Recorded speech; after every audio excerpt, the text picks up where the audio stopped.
নমস্কার বন্ধুরা, আমি তোমাদের বন্ধু দেবলীনা। আমার লাভ ফ্যামিলি চ্যানেলে তোমাদের সবাইকে স্বাগত। আজ সকাল থেকেই প্রচুর বৃষ্টি হচ্ছে।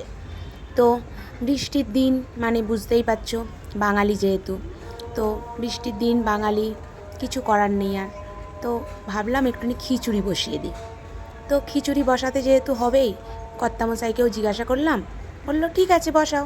আমি বললাম ঘরে কিন্তু মাছ নেই, ডিম নেই, তো মাছ ডিম এনে দাও। বলে ঠিক আছে এনে দিচ্ছি বলে সেও বাজার নিয়ে চলে এলো ব্যাগ ভর্তি করে। তো আমিও খিচুড়িটা বসাতে চলে গেলাম। দেখো, আমি প্রথমে একটু কড়াইতে তেল দিয়ে সোয়াবিনগুলোকে ভালোভাবে ভেজে নিলাম। সিম্পলভাবেই করবো যেহেতু, আর বেলাও হয়ে গিয়েছিল অনেকটা। আজকে যেহেতু মেয়ের ছুটির দিন, উঠতে লেট হয়ে গিয়েছিল, সেই জন্য তাড়াতাড়ি হয়নি, দেরি হয়ে গিয়েছিল অনেকটাই রান্না বসাতে। তো দেখো, সোয়াবিনগুলো তুলে নেওয়ার পরে আমি ফুলকপি বাঁধাকপি একটু ভাপিয়ে জল ফেলে দিয়েছিলাম নুন আর হলদি মাখিয়ে। তো ফুলকপি বাঁধাকপিটাও একটু ভালোভাবে ভেজে নিলাম। ভালোভাবে বললে তো বেশি ভাজার দরকার নেই, যেহেতু খিচুড়িতে এটা সেদ্ধ হবেই, ওই জন্য বেশি ভাজি না আমি।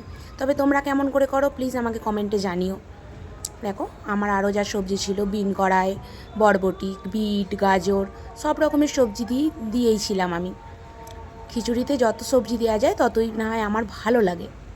তো এবার আমি আলুগুলোকে বড় বড় করে কেটে একটু ভেজে নিলাম, নুন হলদি দিয়ে হালকা করে ভেজে নিলাম।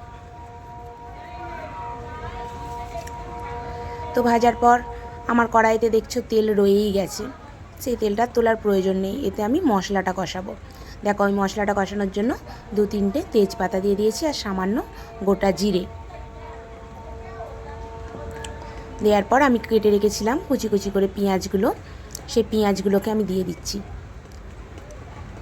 আর আমার কর্তামশাইয়ের একটাই স্বভাব, যে বৃষ্টি হলেই বলবে খিচুড়ি বসিয়ে দাও, বৃষ্টি পড়ছে মানে খিচুড়ি চাই।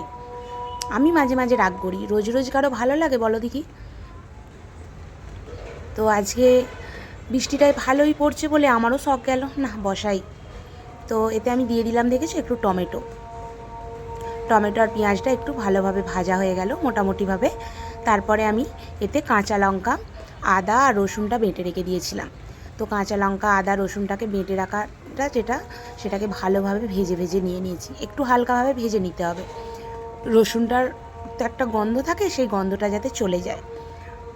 তো দেখো, এতে আমি দিয়ে দিলাম 4 চামচি মতো ছোটো চামচের হলদি পাউডার আর 1 চামচি মতো ওই লাল মির্চ পাউডার।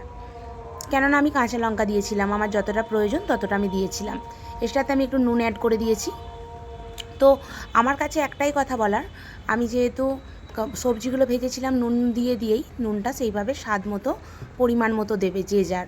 তো এতে আমি একটুখানি জিরে পাউডার আর একটু ধনিয়া পাউডার দিয়ে দিলাম, যে যার স্বাদ মতো নুনটা দিয়ে নেবে, আর লঙ্কাটাও যে যার স্বাদ মতোই দিয়ে দেবে।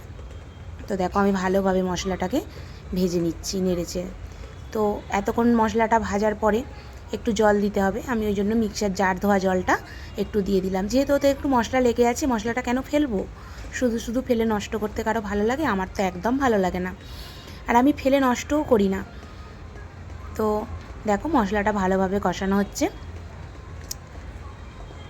দিয়ে মশলাটা কষানোর জন্য আরও একটুখানি জল দিলাম, দিয়ে মশলাটাকে ভালোভাবে কষাতে দেবো।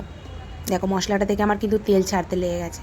আর আমি এইদিকে চাল ডাল সব বসিয়ে দিয়েছিলাম, দিয়ে তাতে আমি ভেজে সবজিগুলোও দিয়েছি একটা একটা করে।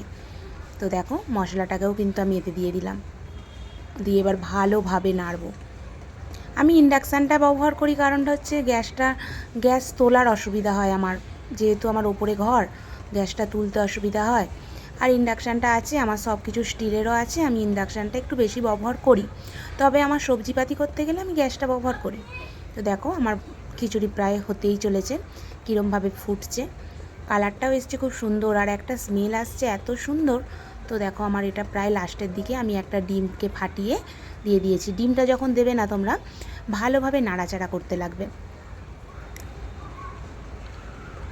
দেখো, আমি এতে একটুখানি জিরে পাউডার, মানে জিরে ভেজে গুঁড়ো করা আছে আমার, ওই মশলাটা আমি একদিন অন্য দিন তোমাদেরকে দেখিয়ে দেবো কীরকমভাবে করি। এই মশলাটা আমি দিয়ে দিলাম, দেখেছো? এটাকে এবার একটু হালকা করে ফুটতে দিচ্ছি, দিয়ে এতে 1 চামচ মতো ঘি দিয়ে দিলাম আমি। ঘিটা দিয়ে এবার আমি নামিয়ে নেব, যার জন্য সেন্টটা খুব সুন্দর আসবে। দেখেছো আমার গরম গরম খিচুড়ি রেডি। তো এবার আমি মাছ ভাজছি, মাছ এনেছে আর এখানে নিয়ে এসেছে আজকে কুসুম